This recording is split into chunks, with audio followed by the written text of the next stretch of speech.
já se encontra presente, e o Eudes Santiago, ele que é presidente da Associação de Imprensa do Litoral Sul. É uma associação nova que foi fundada pelos profissionais de imprensa lá da região do Litoral Sul, onde abrange ali Pitimbu, Alhanda, Caporã, Conde, todos aqueles municípios que fazem parte do Litoral Sul.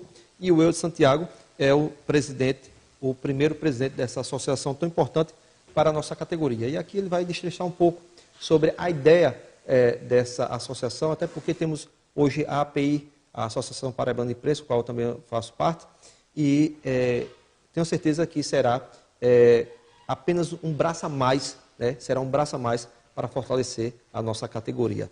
Bom dia, Eudes. Tudo bom, meu irmão? Bom dia, Eugênio. Bom dia a todas as pessoas que estão nos acompanhando, seja pelo YouTube, pelo Face ou pela net. Bom dia, é um prazer estar de volta aqui. Meu nobre, me diga uma coisa, parabéns pela ideia que vocês tiveram, e aí eu acho que toda profissão, quando tem uma associação, um conselho, ele fortalece, né? E qual foi a ideia da Associação de Imprensa do Litoral Sul, que você foi o idealizador, para aquele segmento? Seria para fortalecer divulgação, não só das ações das gestões locais, mas também o turismo. Qual é o primeiro caminho que a associação vai tomar neste momento, depois de iniciada a sua nova diretoria? Primeiro, eu queria explicar aqui que a idealização é compartilhada entre eu, a presidente da Associação de Imprensa do Conde, que já tem aí 4 anos de existência, e tivemos assim uma entrevista na Caporã FM ainda em novembro, e uma pessoa muito bem conceituada no Litoral Sul, que é o apresentador radialista Josivaldo Alves, entrou no ar para participar da entrevista e sugeriu que a gente estendesse as atividades da Associação de Imprensa do Conde para todo o litoral, e colocou a seguinte dificuldade: a cidade de Pitimbu só existe hoje 3 profissionais de imprensa em atuação. A cidade de Caporã tem aproximadamente 8 a 10 profissionais. Então, assim, essas pessoas, esses profissionais, não conseguem montar uma associação pela quantidade de profissionais atuando, e por causa disso ficam desamparados do ponto de vista associativista, né? E até profissionalmente, né? E profissionalmente. E você sabe que cidade pequena, nossas cidades, apesar de estar próximas da capital, são cidades interioranas. Ainda tem aquela ideia de ver o profissional como aquele menino, o filho de cicrano e tal, e não se coloca, às vezes, não se recebe a capacidade profissional, a capacidade, né? E a responsabilidade que ele carrega em si quando ele decide comunicar, seja através de rádio, seja através de um blog que ele crie, seja através do YouTube, como alguns dos nossos associados fazem excelentes reportagens pelo YouTube, com seus canais de YouTube. Então, assim, os locais, às vezes, e as autoridades, às vezes, não olham com a relevância que esses profissionais merecem, né? Entende? Então, assim, a associação surge nesse cenário de poder agregar cidades que não teria corpo de profissionais suficiente para montar a própria associação, e com o objetivo de auxiliar essas pessoas a se firmar enquanto profissionais de imprensa na sua cidade e projetá-lo para toda a região e para o estado através da plataforma da associação. Muito bom. Inclusive, até creio eu que vocês também vão ofertar workshop, cursos e outras coisas a mais para cada vez qualificar mais os profissionais, fazer essa união, né? É muito importante uma associação dessa, você já falou, porque existe um ditado que diz: santo de casa não obra milagre, né? Às vezes o cidadão está ali, é competentíssimo, escreve bem, fala bem, tem um programa de rádio e TV, mas ele não é ouvido, não é escutado, não é visto pela própria associação, pela própria comunidade que ali mora. E às vezes vem um prefeito, uma câmara, acha melhor contratar, às vezes, um profissional da capital, só porque tem nome e relevância, né? E deixa os filhos de casa passando dificuldade. Muito bom o viés da associação nesse sentido de querer fortalecer, mostrar o valor e o reconhecimento de cada profissional que nós temos ali no Litoral Sul. E uma coisa bem interessante é que o pouco acesso a universidades, por exemplo, porque boa parte desses profissionais sobrevivem de pouco, Isso. exercem a profissão, seja de locutor, seja de radialista, seja de redator ou videomaker, não sei, através de produção de notícias, por muito pouco, financeiramente falando. Isso. Então, assim, boa parte deles termina não tendo um resultado que lhe garanta, por exemplo, fazer uma faculdade. Às vezes o que acontece, Neudes? Às vezes tem profissionais da comunicação que não têm a formação, mas a vivência empírica é bem superior do que muitos que têm a formação. E a gente porque a consegue capacidade está aí.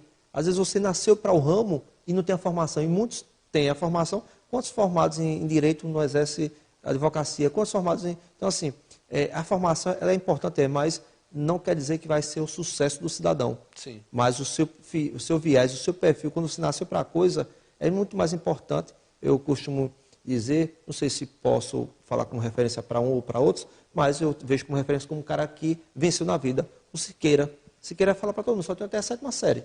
E olha o sucesso mundial, aliás, nacional que ele é. Né? Então, assim, a sua vivência empírica lhe faz ser um grande profissional. A faculdade é tanto que o Supremo reconheceu, né, que é uma profissão que não precisa nada contra que a pessoa vai se formar, melhor ainda. Mas eu falo a questão profissional, a capacidade, ela já vem de forma empírica. Né? A pessoa já nasce com esse viés, essa capacidade de fazer uma entrevista, de saber dialogar, interlocutar um outro. É verdade. E exatamente nesse ponto. Essas dificuldades aí de acesso a estudo e a outras oportunidades melhores que capacitassem esses profissionais também é um ponto que nos despertou. Né? Eu imagino que você sozinho, como Josivaldo Alves, é o único radialista de Pitimbu, até onde a gente sabe, desculpe se tiver um outro, mas aqui a gente fez uma pesquisa muito aprofundada. A rádio local mesmo? Não. Josivaldo atua em Goiânia e em Caaporã. Caaporã tem rádio? Caaporã tem a Caaporã FM. Conde tem rádio? Conde tem a Jacumã FM. FM. Alhandra tem rádio? Alhandra tem rádio e tem difusora. O Conde, inclusive, também tem difusora. Difusora, para quem não sabe, é aquela que tem as caixinhas no... a chamada rádio alternativa, que está ali no poste. Que é bacana e outra, não sei se ainda hoje, mas sempre que é tão escutada, por quê? Porque eu sempre precisa ter rádio. O cara passando na rua vai escutando, né? Parou ali na esquina, o sonzinho está saindo. Precisa ter um radinho de pilha. Já demais precisa ter um radinho de pilha. Ali não. Ali você vai passando sem querer, você já escuta. É verdade. E Pedras de Fogo tem o seu Manuel Virgulino, que é um veterano do rádio, com a RPF, Rádio Pedras de Fogo. Então, assim, não me referindo a um especificamente, mas alguns deles têm essas dificuldades. Quando o cara sai lá, o profissional sai lá de Pitimbu para fazer um curso de radialismo para tirar, por exemplo, a DRT de radialista, ele tem uma dificuldade. Quando a gente consegue, enquanto associação, juntar um grupo, e eu percebo que na nossa associação tem a necessidade aí de regularizar pelo menos entre 12 e 15 profissionais de rádio, então a gente consegue um aporte, sim, uma parceria muito mais fácil para muitos do que a pessoa sozinha. E aí a nossa proposta é essa. Uma outra proposta que a gente tem, Eugênio, é pegar essa turma que sabe o que faz em relação à comunicação através de blog, mas que não está regularizado no Ministério do Trabalho. Né? O decreto 83284, ele permite que o profissional exercendo, como você falou, mesmo não tendo curso superior, mas é um profissional, levando o seu material à Delegacia Regional do Trabalho, comprovando que exerce essa função. Exatamente, ele é regulamentado, ele é reconhecido como profissional de imprensa e recebe sua DRT. Decreto do Supremo, viu? Exatamente. Então, assim, nós queremos abrir esses caminhos, mostrar esses caminhos e o caminho mais importante, que é o caminho da formação, através de parcerias com universidades e através de incentivo, através de referência, porque eu conheço pouca coisa tão poderosa quanto uma referência. Quando você olha para o teu colega de lado e vê que ele foi lá, se esforçou, fez e está tendo sucesso, está tendo resultado naquilo, e você vai lá e quer se igualar, quer estar dentro daquele ambiente, e eu acho que isso é um fator poderoso na vida dos profissionais de imprensa de todo o litoral e do Brasil em geral. Verdade, muito bom mesmo. E é aquele negócio, quando você monta uma associação, um sindicato, qualquer ente de representação social, civil organizada, é muito mais fácil você ser recebido pelo prefeito, pelo governador, do que você sozinho, né? Você vai como um presidente de uma entidade, de uma instituição, então você está representando uma categoria, um grupo, um segmento. É muito mais fácil você conseguir uma audiência, por exemplo, com um governador, com um deputado, com um prefeito e por aí vai. Diferente de dizer, olha, eu sou jornalista ou radialista falando e tal, a dificuldade é bem maior. Então eu acho que vocês acertam nesse sentido, até porque vocês estão buscando, além de qualificar a categoria, também fortalecer, né, essa união e mostrar que somos profissionais, mas não somos concorrentes, né? Somos todos parceiros, onde um pode ajudar o outro com parceria, com publicidade, de uma prefeitura, de uma empresa e tal. Eu acho que é isso que é o bacana da vida, é esse arco de aliança, onde um abraça, aperta a mão do outro e diz, vamos junto, né? Quantos amigos nossos profissionais aí da comunicação, naquela região ali, Litoral Sul, hoje não passa por dificuldade financeira porque não tem a porta ou as portas abertas de uma prefeitura, de uma câmara, como você bem falou, só porque, de fato, não tem aquele reconhecimento da sua própria região. E aí recorre a um outro tipo de trabalho, e quem perde é a população. Quando um determinado bom comunicador deixa de comunicar porque não consegue sua subsistência dali e vai trabalhar na obra ou vai procurar uma outra profissão que lhe sustente, né? A associação, ela é nova ou, entendi, você falou tem 4 anos? Não, eu usei a referência da Associação de Imprensa do Conde porque fomos eu e a presidente da Associação de Imprensa do Conde quem corremos para montar isso e fazer Inclusive, acontecer. o João Pinto teve presente, não foi? João Pinto, ele tem sido nosso orientador. Um cara há 10 anos, João Pinto, comando um Demais, abraço. fora do normal. Nosso presidente da API. Isso. Ele tem sido nosso orientador. O João Pinto é de uma humildade, você sabe disso. Muito. Ele, entre tantas dificuldades de tempo que ele tem, ele parou para estudar com a gente o nosso estatuto e mostrar os pontos, isso aqui dá certo, isso funciona, isso não funciona.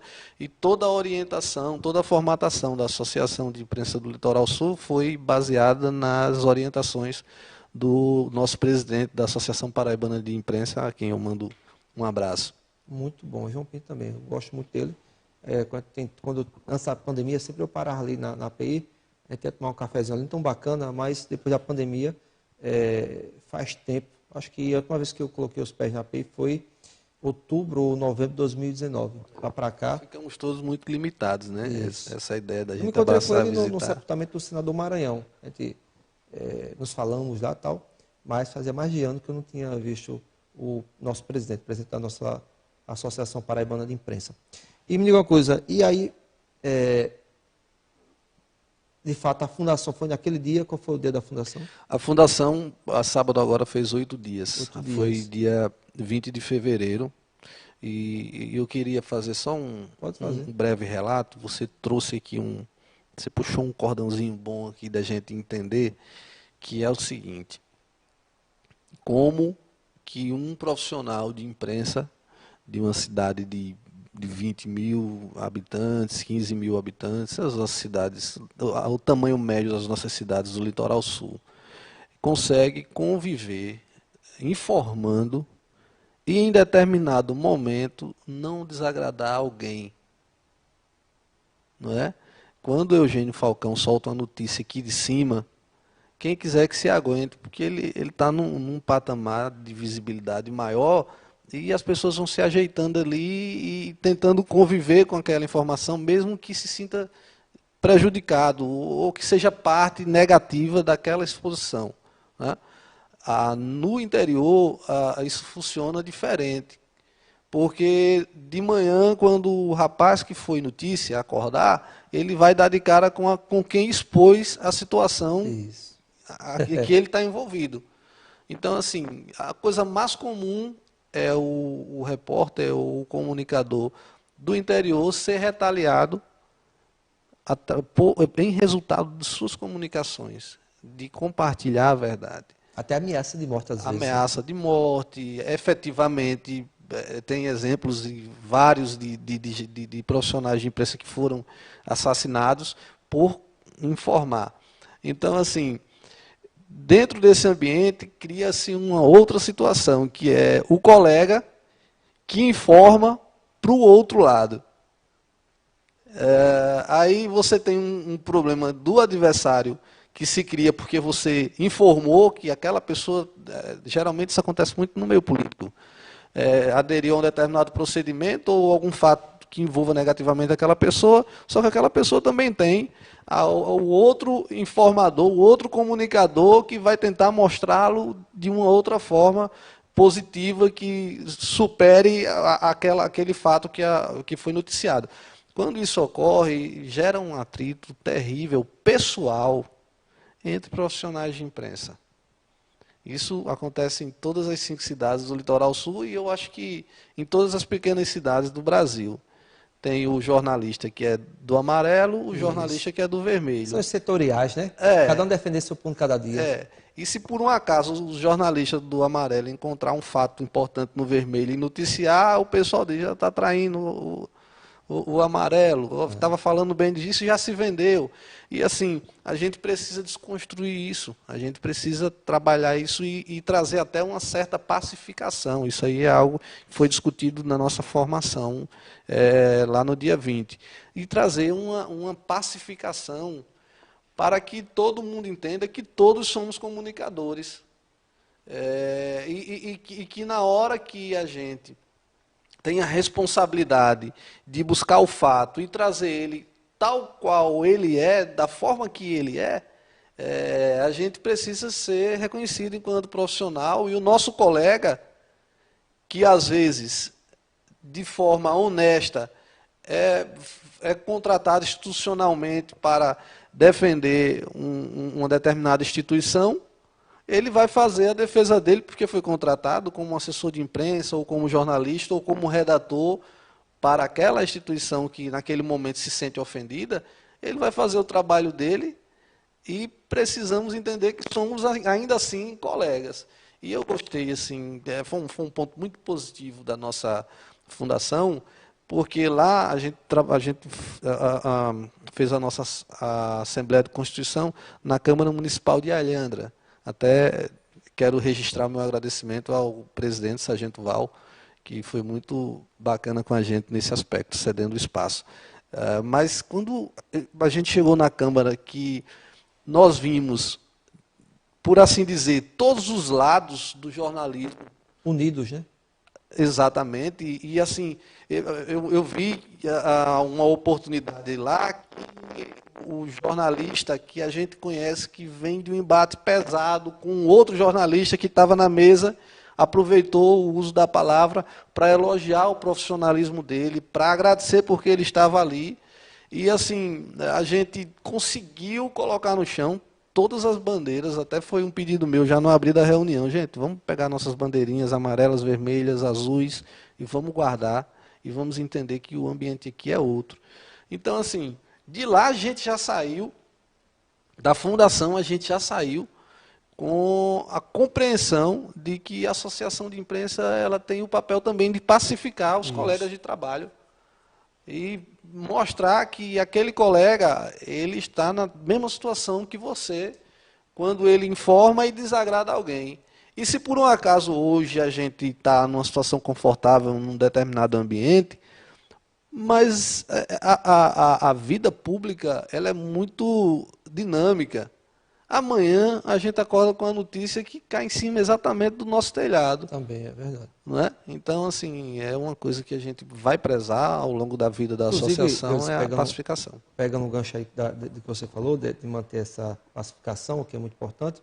E aí, essa importância da associação como exemplo, se você hoje é assessor da prefeita do Conde, da Carla Pimentel, e se existir alguém que seja de oposição e esteja inserido ali na associação, até para ele ou você fazer algum texto, alguma matéria, difamando um ou outro, você vai ter mais cautela, vai lidar fulano, aconteceu isso mesmo, em respeito os próprios pares, né? Então isso é bacana. Sim. E ele vai dizer, olha, eu estou aqui com uma matéria bomba contra a prefeita tal ou prefeito tal, mas fulano e tal, isso ocorreu, ele vai ter mais cautela e respeito, não ao prefeito, não à prefeita, mas entre vocês mesmo da associação. Então eu acho que isso é bacana. E aí pacifica muito mais esse embate político de comunicação que cada município tem as suas importâncias. E é bacana isso aí porque, tipo, abre a canalização para a compreensão do outro lado, né? Você tem uma informação e é importante ser compartilhada, fruto, nosso trabalho é exatamente esse, mas quando você sabe que do outro lado dessa comunicação que você vai fazer tem um colega teu, então você vai, pelo menos, consultá-lo. Vocês têm resposta sobre isso? Quer mandar já um texto? Né? Ou então publicar a matéria e... Até uma denúncia você vai pegando leve. Sim. Né? Uma coisa sem aquela rispidez. Sem a agressividade que existe em alguns momentos, né? Que exatamente, me parece que essa agressividade, ela visa atacar exatamente o pessoal. Também. Não é com o propósito de gestão, beneficiar a pessoa fruto da informação, aliás, o público-alvo da informação. Parece mais que é atingir o pessoal daquela pessoa, olha, eu disse que não prestava e tal, olha, bandido, isso, ladrão, verdade. Enfim. Mas é uma coisa que a gente precisa superar e quando nós estamos dentro, vamos nos encontrar mais tarde dentro de uma associação, para uma reunião com aquele colega que está do outro lado da batalha, então a gente se cuida mais, é mais polido. Agora, não se negocia com a informação. A informação precisa ir acontecer, as pessoas precisam saber, principalmente no que diz respeito à informação de atos públicos, políticos, administrativos, que é onde eu mais participo, onde mais atuo, porque a desinformação ela é muito maléfica para a sociedade. E aí é onde entra a ética profissional, cada um. Se o cara é respeitado pela sua ética, né? Seja para veicular contra ou a favor uma gestão, tem que ter ética. Falar aquilo que é verdade e provar, né? Não ficar com falácias. Pois bem, meu nobre amigo, eu quero agradecer demais a tua participação conosco e dizer que as portas estão abertas para outras temáticas, debate, tá? Muito bem. Para quando você tiver necessidade, a próxima vez possa trazer aí o nosso amigo Júnior Silva, ao qual eu mando um abraço, que também faz parte dessa diretoria. Júnior estava anunciado como que participaria hoje, mas teve uma dificuldade de saúde e preferiu se reservar mais saúde para ele. E em relação a estar aqui na TV Master, a gente já esteve aqui em inúmeros programas, em debates, né? Isso. Eu frequento a Master desde 2015. Pois para bem. cá. E aí eu disse, a gente apresentar como debatedores alguns programas aqui, né? Eu disse, é verdade. E que você possa estar de volta, as portas serão abertas para o nosso debate político. Sim, lógico. O tempo durante a campanha me tirou alguns prazeres, como por exemplo de estar numa bancada de debate. E voltar aqui hoje e te encontrar como apresentador é algo que me deixa feliz e eu quero ainda mais sucesso para você, meu irmão. Obrigado, meu irmão. Meu irmão, é um prazer. As portas do programa sempre estarão abertas, tá certo? Muito obrigado. Vamos para um breve intervalo e já retornaremos com mais informações e entrevistas para você.